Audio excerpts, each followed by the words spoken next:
Yo, what up? It's DJ Sus One, the feature presentation. Portland's in the building right now. Amine, what's good, boy? How you doing, man? What up? I'm good, man. Well, first of all, where are you on planet Earth right now during this quarantine? Oh man, I'm in LA right now, where it's definitely not that safe compared to everywhere else.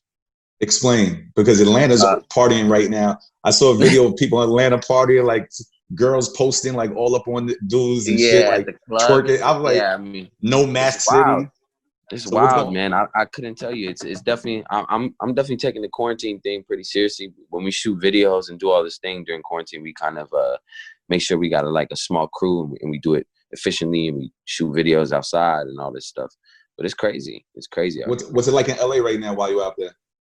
I mean, it's not crazy. Like people walk around and have masks on, but California is like one of the top states right now. So it's pretty wild. Yeah. So stay your ass in there. How do you feel about, we're going to talk about your project, which is a movie, by the way, but how do you feel about this new world of performing? I heard, your assistant said that you had a YouTube live concert yesterday. You know what I'm saying? Tell me how that experience is not being able to perform this festival type music in front of festival people, like feeling their energy live. Like, how does it feel, this whole new world of performing? I mean, it sucks. I'm not going to sit here and act like I don't want to perform for people. You know what I mean? Because touring is kind of like, well, what's the most exciting thing about making an album? You make an album and then you go on tour and you get to see the people really react to the music that you spent making. So for me, it isn't fun, but yesterday we did a YouTube live that was honestly really, really fun. It was great because I treated it more like an MTV Unplugged, where I was basically like explaining how the songs got made and what was the process between them, as like I had a whole band and background singers. So we treated it like it was Coachella, but it was live, All right, cool. That's dope. So look, I saw a couple of your videos. I don't know if you were inspired by Missy, Busta Rhymes, or I don't know who you were inspired by. I know you direct your videos. You have very creative videos. You have very... Thank you. Yeah, no, they're very creative, bro. So where does your inspiration come for filming and directing before we even talk about, the bars and the music? Yeah, man. I mean, again, like the first couple people you just said, Missy, Busta, Ye, Andre, just people who, when I saw those videos on my TV screen as a little kid, I had them like stapled in my brain and I never forgot them. So for me, I knew when I became an artist that I wanted to make sure the videos was A1 always and that no one could take that away from me. Yeah, no disrespect to anybody, but that wasn't like the Bobby Shmurda hot nigga video, like where you just film a bunch of niggas bouncing around and shit. I love take your time. That's like I love that video too, but it's like there's a time and a place for it. You know what I mean? There's certain songs that just need that kind of energy for a video, and then there's my music. I feel like it's cinematic, so I love to make the music videos kind of match that and build a world around it. Yeah, I'm not gonna sit here and lie to you, bro. So I listened to your whole project today. It's fire. It's actually going to make me, and please don't judge me, don't hate me for this, but it's actually going to make me, because I didn't listen to the whole first project. Of course I was playing the hit, but now I want to go listen to the whole first project. You're one of the young talents out here that, first of all, got super bars. I don't know who the hell's picking your beats, but I don't know if you're working with God, Christ. All right. Well, the beats are phenomenal. Like the beat for Compensating is amazing. You know what I'm saying? Yeah. I like the song Riri. I want to know who broke your heart. We're going to talk about that. Who broke your heart? Where did the inspiration for Riri come? Man, it was definitely just, the song wasn't really about one girl, it was about multiple girls in high school or some shit like that who kind of. So which girls broke your heart in the past? A couple of them, man. I don't want to say no names because they don't deserve that shine. But heard you. They're girls who know who they are, and it kind of it was a good song because I wasn't really just talking shit. It was more so just like reminiscing on it. The song is just kind of like nostalgic. So it was just a nostalgic song over like a hard beat that my boy Pascal made. All right, cool. I like that song. I don't know if that's corny to me. Like I like songs like that. Like Drake, How About Now is one of my favorite records. That record is one of my favorite records. Now Shimmy. Shimmy's another record I like, and you're paying homage to old DB. Yes, sir. You're 26 years old, correct? Yeah. So where did the inspiration, not to throw your age out there, but where did the inspiration for ODB come out? I like that. I like when people pay homage to the people that came before them like that. Yeah, because I'm not gonna sit here and act like I know all ODB tracks from start to finish, you know what I mean? But I also know what ODB meant to hip hop and what he meant to the upbringing of creativeness, I guess. You know what I mean? He bring kind of like a whole new lane in the hip hop that I really hadn't seen. So for me, when I heard that sample in the studio, Boy Wonder played it for me, I was like, oh my God, because I had the hook and I was like, oh, this is such a cool way to really show love without being corny, you know what I mean? Without it trying to take away from the actual song. So, because it was a whole different spin on it. So that's why I wanted to do it, because paying homage to like classic beats or classic samples is just really hard to do in this day and age, especially when everybody's making music every week.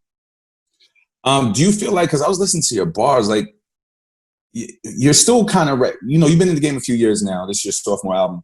But do you feel like you're underrated? Like, I feel like your bars is holding it up there with like the Coles and the Drakes and the Kendricks and the and Big Sean, who I think is underrated too. They don't put him up there. Do you feel like you're underrated at all?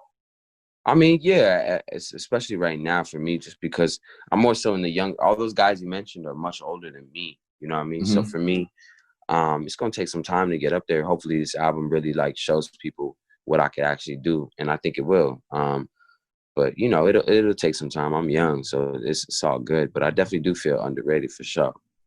Yeah, you seem like on this album, you seem like you had something to prove in this motherfucker. So I was just trying to see what's going on. I did, man. I had a lot to prove. That's funny you say that, because that's honestly the words I was throwing around the studio for the past 2 years when we were making it. I was just like, I have a lot to prove, and I just want to show. Like, my boys was like, oh, you should sing on this. You should sing on that. I was like, nah, like I gotta really show I could rap.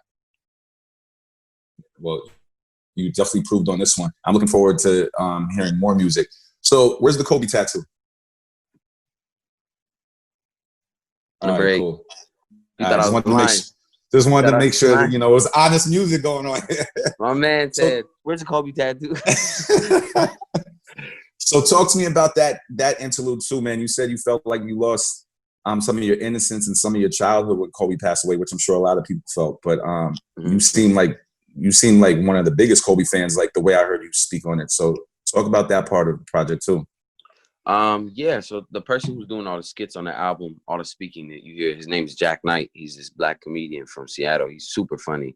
But we're talking for hours, and when he said that, it kind of hit me hard, because I thought that was the best way of explaining what it felt like, especially for young niggas like me. Like when we kind of found out Kobe died, that was like, I never knew a life without Kobe. You know what I mean? Like, I grew up I was buying his Adidas shoes, since day one before he was on Nike.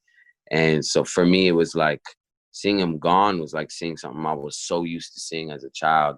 It was like seeing Superman die, you know what I mean? So for us, it was just heartbreaking, man. Like we definitely knew that we had to pay some sort of homage to him on the album. Yeah.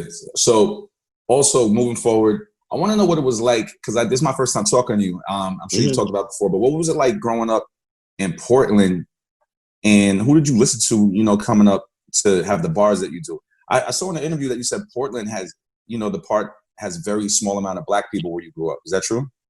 Yeah, for sure. So how was it like growing up in Portland, growing up in hip hop? Yeah.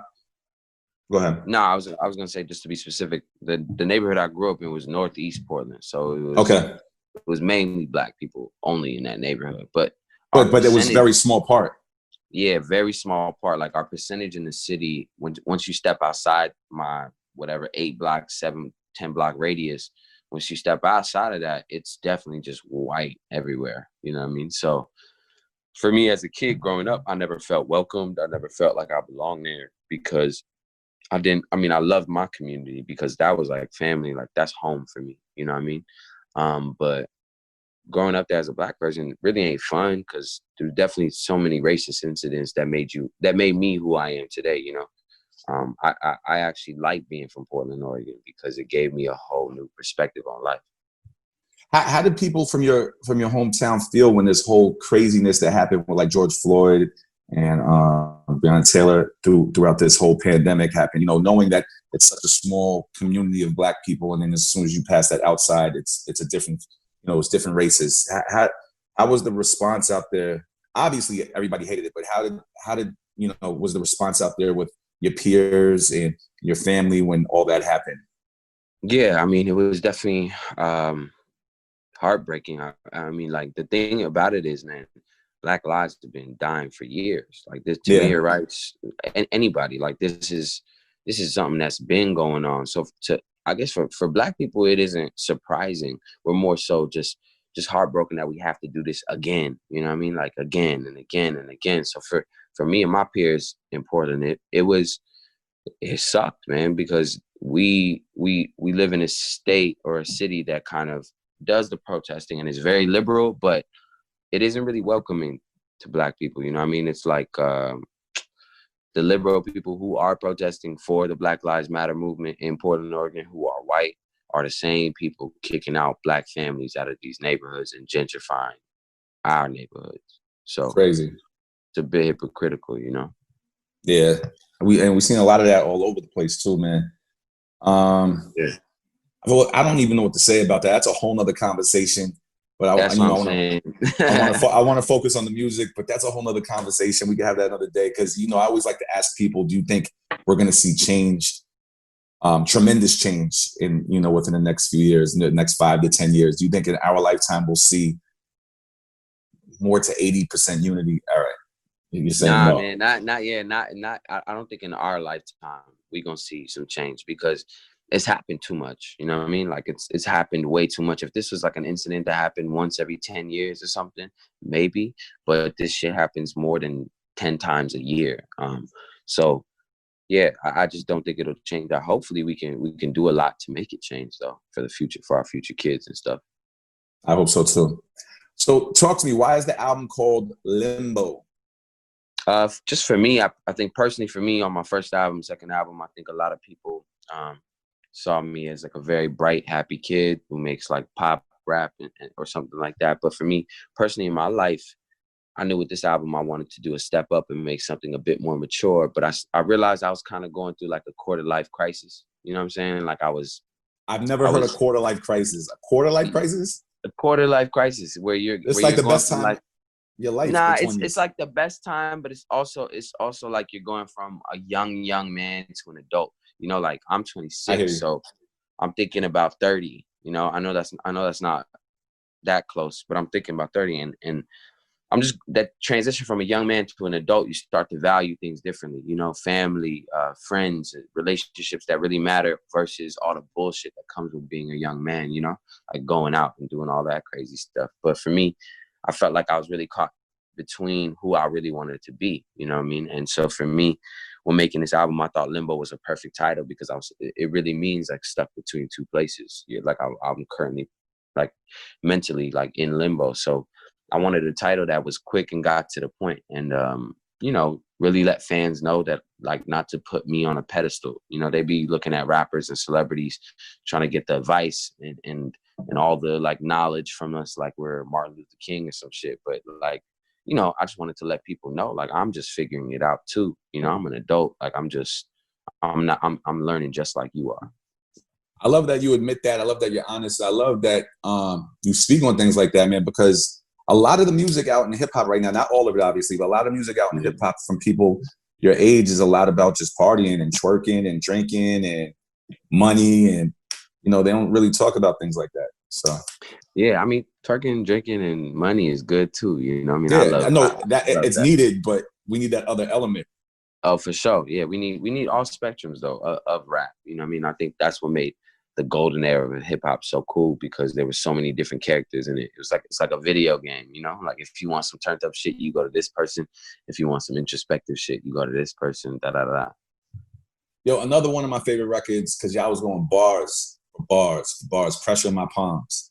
Now, look, I only heard the record a few times, so I'm not sure who said this bar, but this shit was hard. There was one bar that was "This is Britney Spears" when she was bald. That was you, right? Yeah, this is Britney Spears when she was bald, nigga. Yeah. All right. I like when you push the bars like that. You know what I'm saying? Yeah. I mean, that was definitely a harder verse to write. I took my time on that. And who said there ain't no money in having hate in your heart? Jack Knight, the comedian who's doing the skits on the album. I love that line because it was it was very real. You know what I mean? All right, cool. Well, look, man, I want to hear some more motherfucking music.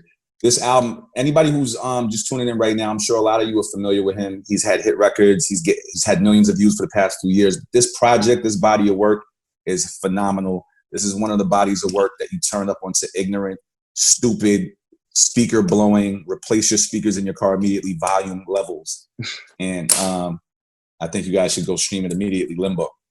Thank you, man. Appreciate you, man. Nah, love, bro. And let me tell you something. I'm one of them DJs. I'll tell niggas. I'll be telling artists, yo. I know. I can tell because you was like, where's the Kobe tap?